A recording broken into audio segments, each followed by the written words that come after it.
Hi friends, last వీడియోలో మనం ఇందు season 2లోని 1, 2, 3 ఎపిసోడ్స్ని explain చేసుకున్నాం కదా. ఇప్పుడు మీకు 4, 5, 6 ఎపిసోడ్స్ని ఎక్స్ప్లెయిన్ చేస్తాను. సో పార్ట్ 1 చూడని వాళ్ళు, అలాగే ప్రీవియస్ వీడియోస్ చూడని వాళ్ళు ఉంటే కామెంట్ సెక్షన్లో లింక్స్ ఇస్తాను, చూసేయండి. అవి చూడకుండా ఈ స్టోరీ వింటే ఏం అర్థం కాదు. సరే మరి లేట్ చేయకుండా స్టోరీ వినేయండి. మరి థర్డ్ ఎపిసోడ్లో ఆనంద్ సడన్ గా చనిపోవడంతో ఇందు అలాగే ఫ్యామిలీ మెంబర్స్ చాలా ఏడుస్తారు. కాసేపటి తర్వాత ఇందు బయటికి వచ్చి ఆనంద్ ఎలా చనిపోయాడని ఆలోచిస్తూ ఉండగా ఆర్య వచ్చి వదిన అన్నని కాల్ చేయడానికి తీసుకెళ్తున్నారు అని చెప్తాడు. అవునా, ఆనంద్కి పోస్ట్ మార్టం చేపించట్లేదా అని ఇందు అడిగితే, లేదు వదిన, అన్నకి హార్ట్ స్ట్రోక్ వచ్చింది అని డాక్టర్ చెప్పారు కదా, మళ్ళీ ఈ పోస్ట్ మార్టం ఎందుకు? అయినా అన్నకి ముందు నుంచే బీపీ ఎక్కువగా ఉండేది, ప్రతిదానికి చిరాకు పడేవాడు, టాబ్లెట్స్ వేసుకోమని చెప్పినా కూడా నా మాట వినేవాడు కాదు అని చాలా ఎమోషనల్ అవుతాడు. అప్పుడు కింది నుంచి పని వాళ్ళు పిలిచి, మీరు త్వరగా కిందికి రండి బాబు గారు, చాలా పనులు ఉన్నాయని చెప్తారు. అది విని ఆనంద్ ఇందుతో, వదిన నువ్వు అన్నని చివరిసారిగా చూడవా అని అడుగుతాడు. అప్పుడు తను దానికి ఆన్సర్ ఇవ్వకుండా, మీ అన్న తాగే సిగరెట్ ప్యాకెట్ ఎక్కడ ఉంది? రూమ్ మొత్తం వెతికి చూశాను కానీ కనిపించలేదు. నిన్న నైట్ మీ అన్న రూమ్ లోనే సిగరెట్ తాగుతూ ఉంటే నేనే వద్దని చెప్పాను, కానీ నా మాట వినకుండా బయటికి వెళ్లి మళ్ళీ తాగొచ్చాడు. కానీ ఇప్పుడేమో సిగరెట్ ప్యాకెట్ కనిపించట్లేదు, నీకేమైనా కనిపించిందా అని ఆర్యని అడగ్గా, వదిన అసలు నువ్వు ఈ టైంలో ఏం మాట్లాడుతున్నావో అర్థమవుతుందా? సరే వదిన, నువ్వు ఇక్కడే ఉండు, అన్న దగ్గరికి అస్సలు రాకు, నువ్వు నాతో ఇలా మాట్లాడవు కాబట్టి సరిపోయింది, అదే ఇదే మాట అమ్మతో మాట్లాడి ఉంటే ఎలా ఉంటుందో చెప్పు అని ఏడ్చుకుంటూ వెళ్ళిపోతాడు. ఇటువైపు లోకి పద్మ దగ్గరికి వచ్చి తను ఏడుస్తుంటే దగ్గరికి తీసుకుని ఓదారుస్తూ బాధపడుకో అని చెప్తుంది. అప్పుడు ఇందు లోకిని పిలవడంతో తను బయటికి వెళ్ళిపోతుంది. లోకి వెళ్ళాక పద్మ దగ్గరికి తన కూతురు వచ్చి, అమ్మా నేను మామని చంపలేదు అని చెప్తుంది. అవును తల్లి, నేను కూడా చంపలేదు అని చెప్తుంది. ఇటువైపు లోకి ఇందు దగ్గరికి వెళ్లి, అమ్మగారు ఎందుకు పిలిచారు అని అడుగుతుంది. చూడు లోకి, ఆనంద్ బాబు గారు తాగే సిగరెట్ ప్యాకెట్ నీకేమైనా కనిపించిందా? నిన్న నైట్ ఆనంద్ సిగరెట్ తాగడం నువ్వు చూసావా అని ఇందు అడిగితే, అది నేను చూడలేదు, కానీ బాబుగారు పైకి వెళ్లడం నేను చూశానని చెప్తుంది. సరే నువ్వు ఎక్కడ వెతుకుతావో నాకు తెలియదు, నాకు ఆనంద్ తాగే సిగరెట్ ప్యాకెట్ కావాలి అని చెప్తుంది. మరోవైపు భ్రమరాంబ ఆనంద్ దగ్గర కూర్చొని చాలా ఏడుస్తూ, నన్ను వదిలేసి ఎందుకు వెళ్ళిపోయావు నాన్న? ఇప్పుడు నేను నిన్ను వదిలేసి ఎలా బ్రతకాలి? అసలు నీకేమైంది నాన్న? ఇందుని నీతో పడుకోమని చెప్పి చాలా పెద్ద తప్పు చేశాను అని ఏడుస్తూ ఉంటుంది. అది చూసి స్నేహ, నేను చెప్పాను కదమ్మా వదినని ఇంట్లో నుంచి పంపించేద్దామని, కానీ నువ్వే నా మాట వినలేదు. నా మాట నువ్వు విని ఉంటే ఈ రోజు అన్న ప్రాణాలతో ఉండేవాడు అని చెప్తుంది. అప్పుడే ఆర్య వచ్చి, అన్నం తీసుకెళ్లే టైం వచ్చేసిందమ్మా, మీరు వెళ్ళండి, నేను అన్నం తీసుకెళ్లాలి అని చెప్తూ ఉండగా ఇందు వచ్చి ఆనందని చివరిసారిగా చూస్తుంది. ఇందుని చూడగానే భ్రమరాంబకి చాలా కోపం వచ్చి, ఒసై నువ్వు ఎందుకు ఇక్కడికి వచ్చావే, ఇక నుంచి వెళ్ళిపో, రే ఆర్య అతన్ని పంపించేయరా అని చెప్తుంది. చూడు వదిన, అమ్మ నీపై చాలా కోపంగా ఉంది, దయచేసి బయటికి వెళ్ళిపో, మళ్ళీ రాకు అని చెప్తాడు. కానీ ఇందు అక్కడి నుంచి వెళ్లకుండా ఆనంద్ మొబైల్ తీసుకుని భ్రమరాంబ దగ్గరికి వెళ్లి, నేను ఆనందని కాల్ చేయడానికి ఒప్పుకోను, ఆనంద్ ఎలా చనిపోయాడో నేను తెలుసుకోవాలని అనుకుంటున్నా, ప్లీజ్ అత్తయ్య నా మాట వినండి, బాడీని పోస్ట్ మార్టం కి పంపించేద్దాం, అప్పుడు ఆనంద్ ఎలా చనిపోయాడో తెలుస్తుంది, నాకెందుకో ఆనంద్ నార్మల్ గా చనిపోలేదని అనిపిస్తుంది, ప్లీజ్ ఆర్య నువ్వైనా నా మాట విను, ఆనందిని పోస్ట్ మార్టం కి పంపించేద్దాం, పోలీస్ వాళ్ళకి ఇన్ఫార్మ్ చేద్దాం అని అడుగుతుంది. లేదు వదిన, నువ్వు అలా మాట్లాడకు, అన్న ఫోన్ ఇక్కడే పెట్టి బయటికి వెళ్ళు, అన్నని ప్రశాంతంగా వెళ్ళనివ్వు, నువ్వు ఇక్కడే ఉంటే గొడవ జరిగేలా ఉంది, వెళ్ళిపో అని చెప్తాడు. లేదార్య, మీ అన్న ఎలా చనిపోయాడో తెలుసుకోకపోతే ఎలా చెప్పు అని అనగానే భ్రమరాంబ ఇందుని తిడుతూ, వాడు నీ వల్లే చనిపోయాడు, చాలా ఇంకేం తెలుసుకుంటావు, ఇక వెళ్ళు అని చాలా ఏడుస్తుంది. అప్పుడే లోకి పరిగెత్తుకుంటూ వచ్చి, ఆర్యబాబు పోలీస్ వాళ్ళు వచ్చారు అని చెప్తుంది. అది వినగానే అందరూ షాక్ అవుతారు. పోలీస్ వాళ్ళకి ఎవరు ఇన్ఫర్మేషన్ ఇచ్చి ఉంటారు అని అనుకుంటారు. ఇక వెంటనే ఆర్య ఇన్స్పెక్టర్ దగ్గరికి వచ్చి, సార్ అన్నకి స్ట్రోక్ వచ్చి చనిపోయాడని డాక్టర్ చెప్పాడు కదా, మళ్ళీ పోస్ట్ మార్టం ఎంక్వైరీ ఎందుకు అని అడుగుతాడు. అదేం లేదు ఆర్య, మీకేమైనా డౌట్ ఉంటేనే పోస్ట్ మార్టం చేపిద్దాం, లేదంటే లేదు, ఆయన కొన్ని రోజుల క్రితమే మీ ఇంట్లో అన్యాచురల్ డెత్ జరిగింది, సో అలాగే మీ అన్న బాడీని కూడా చెక్ చేస్తే ఏమైనా క్లూస్ కూడా దొరకచ్చు అని చెప్తాడు. అప్పుడే ఇందు వచ్చి ఇన్స్పెక్టర్ తో మాట్లాడుతూ, ఆయనకి పోస్ట్ మార్టం జరగాలి అని చెప్తుంది. సరే అందుకు మీరు ఒప్పుకుంటానే చేపిస్తామని చెప్తాడు. అప్పుడే బాజీరావు ఇందు దగ్గరికి వచ్చి, నువ్వు అర్జెంట్ గా ఈ ఇల్లు వదిలేసి వెళ్ళిపో, సరేనా, వీలైనంత త్వరగా ఈ ఇంటిని వదిలేసి వెళ్ళిపో అని చెప్తాడు. ఆ తర్వాత ఇందు ఇన్స్పెక్టర్ దగ్గరికి వెళ్లి, మీకు ఆనంద్ చనిపోయిన విషయం అలాగే పోస్ట్ మార్టం చేయమని ఇన్ఫర్మేషన్ ఎవరిచ్చారు అని అడుగుతుంది. ఇంకెవరు ఇందు, ఆర్యనే ఇచ్చాడు అని చెప్తాడు. అవునా, ఆర్య ఇచ్చాడా అని షాక్ అవుతూ, కానీ అతనికి పోస్ట్ మార్టం చేయడం ఇష్టమే లేదు అని ఇన్స్పెక్టర్ తో చెప్పగా, అవునా, కానీ ఆర్యనే ఫోన్ చేసి చెప్పాడు, మేబీ ఇంట్లో వాళ్ళకి తెలియకూడదని అలా చెప్పాడేమో, అందుకే సైలెంట్ గా ఉన్నాడేమో అని చెప్తాడు. అప్పుడే ఆర్య వచ్చి, వదిన మీ అమ్మ నాన్న వచ్చారు, వెళ్ళి మీట్ అవ్వు అని చెప్తాడు. సరే నేను వెళ్తా గానీ నువ్వేనా ఇన్స్పెక్టర్ కి చెప్పింది అని అడిగితే ఆర్య ఏం చెప్పకుండా వెళ్ళిపోతాడు. ఆర్య వెళ్ళాక ఇందు ఇన్స్పెక్టర్ ని ఒక ఫేవర్ చేయమని అడుగుతుంది. చూడండి సార్, ఈ ఇంట్లో వాళ్ళకి నేనంటే ఇష్టం లేదు, అందరు నన్ను ఇంట్లో నుంచి పంపించడానికి చూస్తున్నారు, ఇక ఆనంద్ చనిపోవడంతో ఖచ్చితంగా నన్ను ఇంట్లో నుంచి వెళ్ళగొడతారు, మా అమ్మ నాన్న కూడా నన్ను తీసుకెళ్ళడానికి వచ్చి ఉంటారు, మీరు నన్ను ఇక్కడే ఉండేటట్టు చేయండి, నేను ఇక్కడ ఏం జరుగుతుందో, అసలు ఆనంద్కి ఇలా ఎందుకు జరిగిందో తెలుసుకోవాలనుకుంటున్నా, నా పెళ్లి రోజు కూడా నాకు ఇలాగే జరిగింది.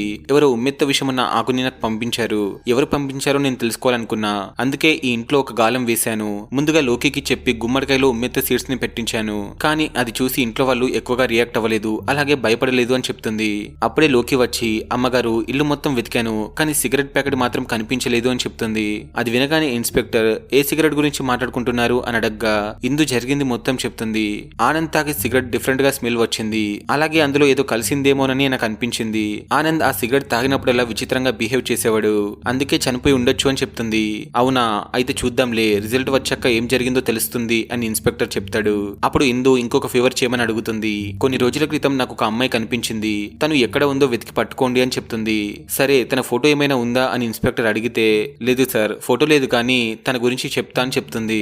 వీళ్ళు మాట్లాడుకునేది మొత్తం లోకి డోర్ దగ్గర నిల్చొని వింటుంది. ఇక ఇన్స్పెక్టర్ ఇంట్లో వాళ్ళ దగ్గరికి వెళ్లి చూడండి, నేను చెప్పే వరకు ఇంట్లో నుంచి ఎవరు బయటకు వెళ్ళడానికి వీల్లేదు, మీతో పాటే ఇందు కూడా ఇక్కడే ఉండాలి అని చెప్తాడు. అది వినగానే స్నేహ, ఆర్య, బాజీరావు ఒకరి మొహం ఒకరు చూసుకుంటారు. ఇటువైపు ఇందు వాళ్ళ అమ్మ దగ్గరికి వెళ్లి పట్టుకొని చాలా ఏడుస్తుంది. అలా నైట్ అవుతుంది. ముగ్గురు కూర్చొని ఇందు గురించి మాట్లాడుతూ ఆ ఇందు మొహంది ఇంట్లో నుంచి ఎప్పుడు పోతుందో ఏమో, దాని మనసులో మొత్తం విషమే ఉన్నట్టుంది అని భ్రమరాంబ వాళ్ళతో చెప్తుంది. అది విని స్నేహ ఇందు వదిన త్వరగా పోతుందిలే, పోస్ట్ మార్టం లో ఏమీ రాకపోతే ఖచ్చితంగా వెళ్లిపోవాల్సిందే కదా, కానీ అమ్మ ఇందు వెళ్లిపోతే నిన్ను ఎవరు చూసుకుంటారు అని స్నేహ అడగ్గా నువ్వేం టెన్షన్ పడకు బేటా, మా చెల్లికి నేను ఉన్నాగా అని అంటే నాకు ఎవరూ అవసరం లేదు, ఎవరి దారిన వాళ్ళు వెళ్లిపోండి అని భ్రమరాంబ చెప్తూ ఏడుస్తుంది. మరోవైపు ఇందు దగ్గరికి లోకి వచ్చి చూడమ్మా, నువ్వు ఇన్స్పెక్టర్ తో మాట్లాడింది మొత్తం విన్నాను, నువ్వు ఒక అమ్మాయి గురించి వెతుకుతున్నావు కదా, నేను తనని వైష్ణవమ్మతో పాటే ఈ ఇంట్లో చూశానని చెప్తుంది. అవునా లోకి, నువ్వు నిజమే చెప్తున్నావా? అవునమ్మా, తను ఈ ఇంట్లోకి రాగానే వైష్ణవి చాలా భయపడిపోయింది, తన్ని ఇంట్లోకి కూడా రానివ్వలేదు, తనపై చాలా కోపగించుకునేది. అలా వైష్ణవి ఎంత చెప్పినా ఇంట్లో నుంచి వెళ్ళలేదు. వెంటనే వైష్ణవి తన్ని రూమ్ లోకి తీసుకెళ్లి వెళ్తావా వెళ్ళవా అని అడిగింది. దాంతో ఆ అమ్మాయికి చాలా కోపం వచ్చి ఇంట్లో నుంచి వెళ్లిపోయింది అని చెప్తుంది. అప్పుడే ఒక బుడ్డ పోరడు వచ్చి ఇందు అత్త, మిమ్మల్ని చూడ్డానికి ఎవరో వచ్చారు, డోర్ దగ్గర ఉన్నారు అని చెప్తాడు. వెంటనే ఇందు వచ్చింది ఎవరా అని చూస్తుంది. తన చెల్లి కనిపించగానే చాలా హ్యాపీగా ఫీల్ అవుతుంది. తన చెల్లి ఇందుని పట్టుకుని చాలా ఏడుస్తూ ఇలా జరిగిందేంటక్క అని అనగా సరే ఏడవకులే, ఇంకేదో చెప్పాలని వచ్చావు ఏంటి అని అడుగుతుంది. అవునక్క, మొన్న నీ కాల్ చేశాను కదా, ఒక అమ్మాయి మా ఇంటికి వచ్చింది అని, తనకి నా ఇల్లు ఎలా తెలుసు, అలాగే నాకు నీ వెడ్డింగ్ కార్డ్ ని పంపింది కూడా తనే కావచ్చు అని చెప్పగా అవునా, కానీ తనకి నా కార్డు ఎవరిచ్చి ఉంటారు, అయినా ఆ కార్డు నీకు పంపి ప్రాబ్లమ్స్ క్రియేట్ చేయాల్సిన అవసరం ఆ అమ్మాయికి ఏముంది అని అడగ్గా ఏమో అక్క, నాకు తెలియదు, కానీ ఆ అమ్మాయికి ఇంట్లో వాళ్ళకి ఏదైనా లింక్ ఉండొచ్చు, నువ్వు ఆలోచించు, నీకేమైనా తన గురించి తెలియచ్చు, అలాగే తనకి ఉమ్మెత్త ఆకుకి ఏమైనా లింక్ ఉందేమో అని చెప్తుంది. దాంతో ఇందు కాసేపు ఆలోచించి వైష్ణవికి ఈ అమ్మాయికి లింక్ ఉంది, ఆ అమ్మాయి ఈ ఇంటికి వచ్చిందంట, కానీ ఎందుకు వచ్చిందో తెలియదు అని చెప్తుంది. సరే అక్క, నువ్వు తనని ఫాస్ట్ గా వెతికి పట్టుకో, తన్ని పట్టుకుంటే మనకి చాలా విషయాలు తెలుస్తాయి. అలాగే మరో విషయం అక్క, నీకు ఈ ఇంట్లో సస్పీషియస్ గా ఎవరు కనిపిస్తున్నారు అని అడుగుతుంది. అప్పుడే ఎవరో వాళ్ళ మాటలు విని అక్కడి నుంచి వెళ్ళిపోతారు. కాసేపటి తర్వాత ఇందు దగ్గరికి బాజీరావు వచ్చి చూడు ఇందు, నీకు ఎన్నిసార్లు చెప్పాలి, అర్జెంట్ గా ఇక్కడ నుంచి వెళ్ళిపో అని చెప్పి తన దగ్గర నుంచి వెళ్ళిపోతాడు. ఆ తర్వాత ఇందు తన రూమ్ లోకి వెళ్తుంది. అక్కడ ఆర్య కనిపిస్తాడు. నువ్వు నా రూమ్ లో ఏం చేస్తున్నావు అని ఇందు అడిగితే నీకోసమే వెయిట్ చేస్తున్నా వదినా, నువ్వు ఈ రూమ్ లో పడుకుంటావో లేదో, అన్న చనిపోయాడు కదా, నువ్వు నా రూమ్ లో పడుకో అని చెప్తుంటే ఇందు ఏమో పోలీస్ వాళ్ళని ఎందుకు పిలిచావు, నీకు కూడా అన్నని పోస్ట్ మార్టం చేయడం ఇష్టం లేదు కదా అని అడిగితే అదంతా నీకు అనవసరం, నేనేం కావాలనుకుంటున్నానో నువ్వు ఎప్పుడూ అర్థం చేసుకోలేవు, అలాగే అర్థం చేసుకోవడానికి ట్రై చేయకు అని చెప్తాడు. సరే నువ్వేం చేస్తున్నావో నేను అర్థం చేసుకోలేను, కానీ నువ్వు నాకు ఒక విషయం చెప్పు, నా రిసెప్షన్ రోజు నైట్, అదే వైష్ణవ్ చనిపోయిన రోజు నైట్ నువ్వు ఎక్కడ ఉన్నావు అని అడగ్గా నేనా, నిన్న హెల్త్ బాగోలేక ఇంటికి వచ్చేసాను అని చెప్తాడు. అవునా, మరి కాసేపటి తర్వాత బయటకు ఎందుకు వెళ్ళావు అని అడిగితే నేను సిగరెట్ కొనడానికి వెళ్ళాను, అయినా నీకు తెలుసు కదా మనోడి షాప్ ఎప్పుడు కూడా ఓపెన్ ఉంటుంది అని చెప్తాడు. సరే ఆర్య, నువ్వు ఇంట్లోనే ఉన్నావు అనుకుందాం, నాకు ఒక హెల్ప్ చేయి, మరి నా రిసెప్షన్ రోజు వీడియోస్ ఫొటోస్ తీశారు కదా, ఆ ఫుటేజ్ నాకు కావాలి, అప్పుడు తెలుస్తుంది కదా ఎవరెవరు ఏం చేశారనేది అని అంటే చూడు వదిన, నువ్వు చనిపోయిన అన్న గురించి ఆలోచించు, వైష్ణవ్ గురించి నేను చూసుకుంటా అని చెప్పి వెళ్ళిపోతాడు. ఆ తర్వాత ఈషు వచ్చి ఆనంద్ గురించి చెప్తూ మామ సిగరెట్ తాగుతూ మా నాన్న గురించి చెప్పాడు, మా నాన్న ఒక డెవిల్ అని చెప్పాడు అని చెప్తుంది. అది విని ఇందు ఆలోచిస్తూ పడుకుంటుంది. నెక్స్ట్ డే మార్నింగ్ ఇన్స్పెక్టర్ ఇంటికి వచ్చి ఇందు చెప్పింది కరెక్టే, ఆనంద్ తాగిన సిగరెట్ లో ఉమ్మెత్త పాయిజన్ ఉంది, అందువల్లే ఆనంద్ కి ఎవరెవరో కనిపించారు, లేని వాళ్ళని ఉన్నట్టు ఊహించుకున్నాడు, అలా డోస్ ఎక్కువ అవ్వడంతో చనిపోయాడు అని చెప్తాడు. అది విని భ్రమరాంబ చాలా ఏడుస్తూ నా కొడుకుని చంపింది ఎవరా అని ఏడుస్తుంది.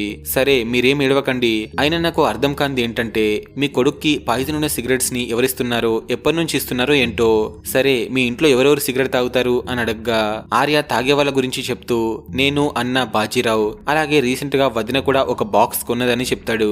అది విన్న భ్రమరాంబకి చాలా కోపం వచ్చి నా కొడుకుని ఖచ్చితంగా ఇదే చంపి ఉంటుంది అని ఏడుస్తూ చెప్తుంది.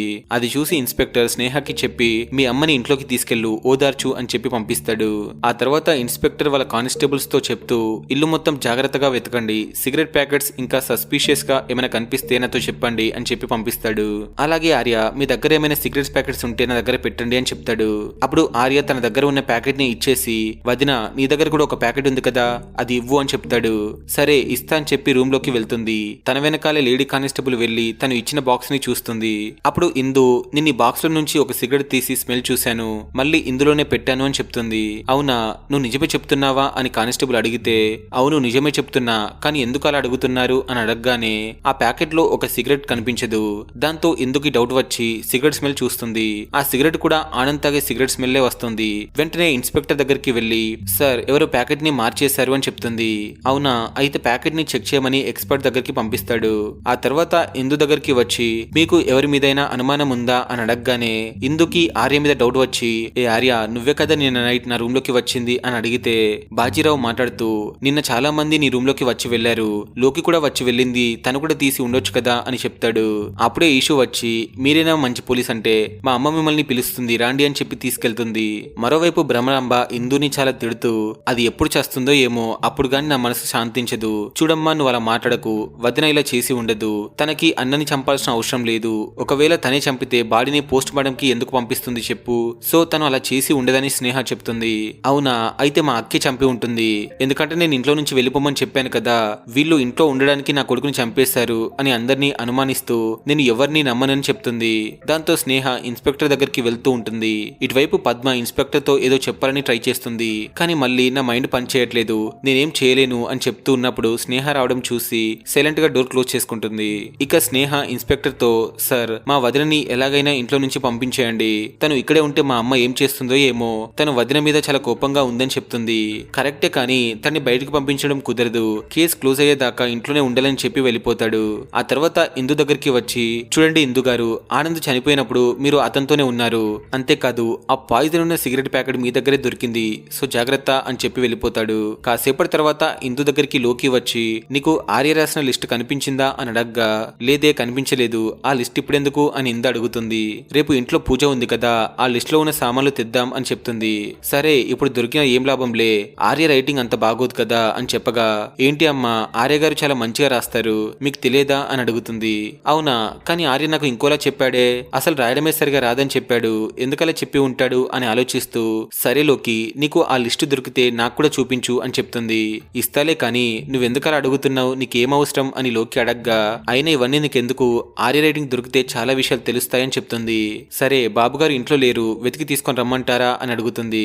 సరే వెళ్లి వెతుకు కానీ ఎవరికి కనిపించకు అని చెప్పి పంపిస్తుంది. మరొక వైపు ఆర్య దగ్గరికి ఫోటోగ్రాఫర్ వచ్చి Indu wedding videos, reception videos and photos ఇస్తాడు. అప్పుడు ఆర్య చూడరా నాకు ఒక ఫేవర్ చెయ్యి, నీ దగ్గర ఉన్న వీడియోస్ ఫోటోస్ అన్ని డిలీట్ చెయ్యి, అలాగే ఎవరైనా వచ్చి అడిగినా అస్సలు ఇవ్వకు సరేనా, బ్యాకప్ లో ఉన్నవి కూడా డిలీట్ చేసి అని చెప్తాడు. ఆర్య ఎందుకలా చెప్తున్నాడో అతనికి అర్థం కాదు. ఇటువైపు ఇందు ముసలైన దగ్గరికి వచ్చి ఏంటి మామ పిలిచారా అని అడుగుతుంది.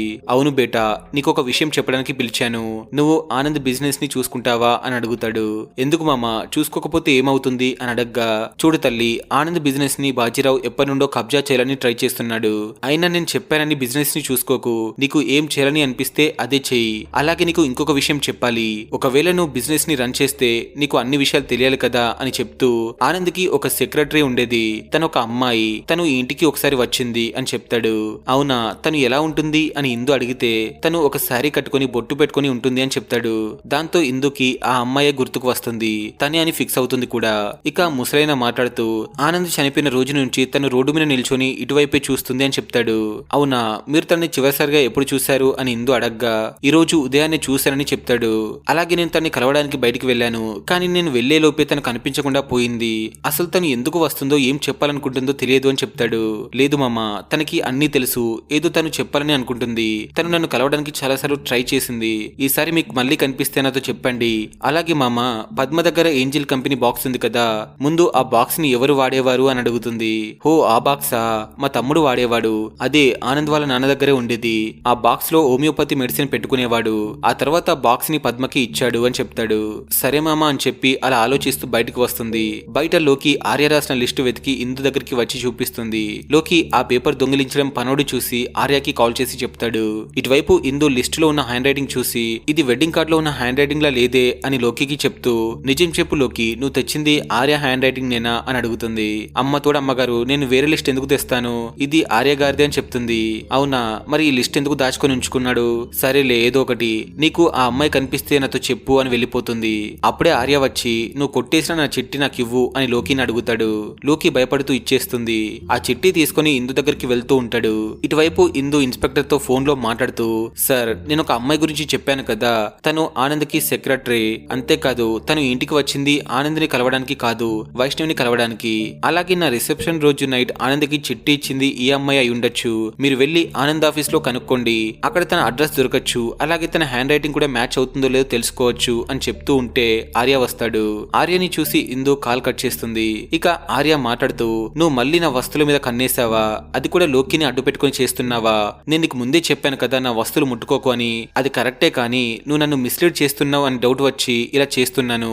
అయినా నువ్వేంటి ఆర్య హ్యాండ్ రైటింగ్ ని దాచుకోవాల్సిన అవసరం ఏమొచ్చింది, అది కూడా అవసరం లేని చిట్టిని తీసుకుని బుక్ లో దాచేశావు, అసలు నీ టార్గెట్ ఏంటి, నా టైం మొత్తం వేస్ట్ చేపిస్తున్నావు, నన్ను కన్ఫ్యూజ్ చేయాలని చూస్తున్నావా, ఎవరినైనా కాపాడాలని అనుకుంటున్నావా, లేక మిస్లీడ్ చేస్తున్నావా అని అడుగుతుంది. అదంతా విని ఆర్య ఇలా అంటాడు, శిక్ష నేనే వేస్తాను, నేను కాకుండా ఇంకెవరు వేస్తారు అని చెప్తాడు. అది విన్న ఇందు, నువ్వు ఎలాంటి శిక్ష గురించి మాట్లాడుతున్నావు, ఎవరికి శిక్ష వేయాలనుకుంటున్నావు అని అడుగుతుంది. కానీ ఆర్య ఏం చెప్పకుండా కోపంగా వాళ్ళ పెద్దరన్న దగ్గరికి వెళ్ళిపోతాడు. అప్పుడు ముసలైన ఆర్యతో ఇలా చెప్తాడు, ఆనంద్కి శాంతి పూజ చేశాక మీ అమ్మ మమ్మల్ని ఇంట్లో నుంచి పంపించేయాలని చూస్తుంది అని చెప్తాడు. అవునా, అలా ఏం జరగదు పెద్దనాన్న, మీరు ఈ ఇంట్లోనే ఉంటారు, నేను ఇంకా చావలేదు కదా, మీరు ఇక్కడే ఉంటారు అని చెప్తాడు. అది వినగానే అతను, రే నాన్న నువ్వు మళ్ళీ చావు గురించి మాట్లాడకు, నాకు చాలా భయం వేస్తుంది అని చెప్తాడు. ఆ తర్వాత ఆర్య ల్యాప్టాప్ తీసుకుని బయటకు వచ్చి రిసెప్షన్ వీడియోని డిలీట్ చేయాలని ట్రై చేస్తూ ఉంటాడు. అప్పుడే ఇందు రావడం గమనించి ల్యాప్టాప్ ని క్లోజ్ చేసి హార్డ్ డ్రైవ్ ని దాచిపెడతాడు. ఇక ఇందు మాట్లాడుతూ, నువ్వు ఎవరికి శిక్ష వేయాలని అనుకుంటున్నావు అని అడిగితే, నీకే వేయాలని అనుకుంటున్నా, టైం వచ్చినప్పుడు శిక్ష పడుతుంది, సరే గాని నా హార్డ్ డ్రైవ్ కొట్టేయాలని ప్లాన్ చేయకు, అలాగే లోకితో కూడా దొంగతనం చేయమని చెప్పకు, ఒకవేళ అలాగే చేపిస్తే లోకిని పోలీస్ వాళ్ళకి పట్టిస్తా అని చెప్తాడు. నెక్స్ట్ డే ఇందు దగ్గరికి ఈషు వచ్చి, మా నాన్న బ్యాడ్ అయితే నేను కూడా బ్యాడ్ అవుతానా అని ఇందుని అడిగితే, అలా ఎందుకు అనుకుంటావు బిడ్డ, మీ మంచి అమ్మకి నువ్వు మంచి కూతురివి అని చెప్తుంది. అవునా, కానీ అలా ఎందుకు, అమ్మ ఏమో చాలా మంచిది, కానీ మా నాన్న ఏమో డెవిల్ ఏంటని అడుగుతుంది. ఈషు అలా అడగగానే ఇందు ఆలోచిస్తూ లోకి దగ్గరికి వెళ్లి, నీకు పద్మ వాళ్ళ అత్తగారి ఇంటి అడ్రస్ తెలుసా, నాకు ఇస్తావా అని అడగ్గా, ఎందుకమ్మా మీరు అక్కడికి వెళ్తారా ఏంటి అని లోకి అడుగుతుంది. అవును తప్పకుండా వెళ్ళాలి, ఆనంద్ చనిపోయే ముందు ఈషుకి డెవిల్ అని ఎందుకు చెప్పాడో తెలుసుకోవాలి అని చెప్తుంది. ఆ తర్వాత ఇందు పద్మ దగ్గరికి ఫుడ్ తినిపించడానికి వెళ్తుంది. ఇందుని చూడగానే పద్మ, నువ్వు వచ్చావేంటి, మా అమ్మ రాలేదే అని అడగ్గా, ఈ రోజు నేనే తినిపిస్తానని చెప్తుంది. లేదు ఇందు, నా మీద ఇంత ప్రేమ పెట్టుకోకు అని చెప్పగా, ఎందుకలా మాట్లాడుతున్నావు, నేను నీపై కేర్ తీసుకుంటే తప్పేంటి అని ఇందు అడిగితే, నీకిక్కడ బ్రతకాలని లేదా అని చెప్తుంది. అది వినగానే ఇందు చాలా షాక్ అయిపోయి, నేను చనిపోతానా ఏంటి, నువ్వెందుకలా చెప్పావు అని ఇందు అడిగితే, ఎవరు నిజాలు తెలుసుకుంటారో వాళ్ళే చనిపోతారు, అయినా ఇన్ని క్వశ్చన్స్ నువ్వు అడగకూడదని ఇందు నోరు మూస్తుంది. పద్మ ఇందుతో ఎందుకలా చెప్పిందంటే, ఇంతకు ముందు వైష్ణవి కూడా పద్మని ప్రేమగానే చూసింది, సో ఇద్దరిలో సేమ్ క్వాలిటీస్ ఉండడంతో అలా చెప్పి ఉంటుంది. ఇక ఇందు పద్మ అత్తగారింటి గురించి మాట్లాడుతూ, మీ ఇంట్లో అందరూ ఎలా ఉండేవారు అని అడుగుతుంది. అందరూ ఒకేలా ఉండేవాళ్ళు అని చెప్తూ చాలా ఏడుస్తుంది. దాంతో ఇందు చాలా బాధపడి పడుకొని ఆనంద్ తనతో చెప్పిన చివరి మాటలు గుర్తుకు తెచ్చుకుంటూ ఉండగా లోకి వచ్చి, ఏంటి అమ్మగారు చాలా డేస్ నుండి ఇదే సోఫాలో పడుకుంటున్నారేంటి, మీకు నిద్ర పడుతుందా అని అడగ్గా, నిద్ర పట్టకపోవడమే మంచిదిలే, నిద్రొస్తే పీడకల్లో వస్తున్నాయి, సరే గాని నాకు పద్మ వాళ్ళ హస్బెండ్ ఇంటి అడ్రస్ ఇవ్వు అని అడుగుతుంది. సరే ఇస్తాలే గాని ఈ ఇంట్లో వాళ్ళు నిన్ను ఒంటరిదాన్ని చేసి పంపించేయాలని చూస్తున్నారు, అవునా, ఇలా ఎవరు చేపిస్తున్నారు అని ఇందు అడిగితే, బాజీరావు చేపిస్తున్నాడు, కానీ ఎందుకు నిన్ను ఇంట్లో నుంచి పంపించాలని అనుకుంటున్నాడు మాత్రం తెలియదని చెప్తుంది. Next day morning Bajirao Bhramaramba దగ్గరికి వచ్చి, ఇందు బయటకి ఎక్కడికో వెళ్తుంది, కానీ వాళ్ళ అమ్మ వాళ్ళ ఇంటికి మాత్రం వెళ్ళట్లేదు, తన చేతిలో సూట్ కేస్ బ్యాగు ఏదీ లేదని చెప్తాడు. అది వినగానే ఆర్య ఫాస్ట్ గా బయటికి వెళ్తూ ఉండగా ఈషు కనిపించడంతో, రే నాన్న ఇందుని చూసావా, ఎక్కడికి వెళ్ళింది అని అడిగితే, డెవిల్ ని చూడడానికి వెళ్ళింది అని చెప్తుంది. అప్పుడు బాజీరావు, అలా షాక్ అవడమేనా, వెళ్ళి ఆపుతావా అని అడగగానే ఆర్య ఇందుని పట్టుకోవడానికి బయటకు వెళ్తాడు. ఇటువైపు ఈషు బాజీరావుతో, తను డెవిల్ ని చూడడానికి ఎందుకు వెళ్ళకూడదు, మీరెందుకు తన్ని ఆపుతున్నారు అని ఈషు అడిగితే, ఎందుకంటే నిజమైన డెవిల్ ఈ ఇంట్లోనే ఉంది, నీకు తెలియదా అని చెప్పి నవ్వుతాడు. ఇక్కడితో 4, 5, 6 ఎపిసోడ్స్ అయిపోయాయి ఫ్రెండ్స్. రేపు చివరి ఎపిసోడ్స్ అప్లోడ్ చేస్తా, రెడీగా ఉండండి. అలాగే ఎక్స్ప్లెనేషన్ నచ్చినట్టయితే లైక్ చేసి సబ్స్క్రైబ్ చేయండి.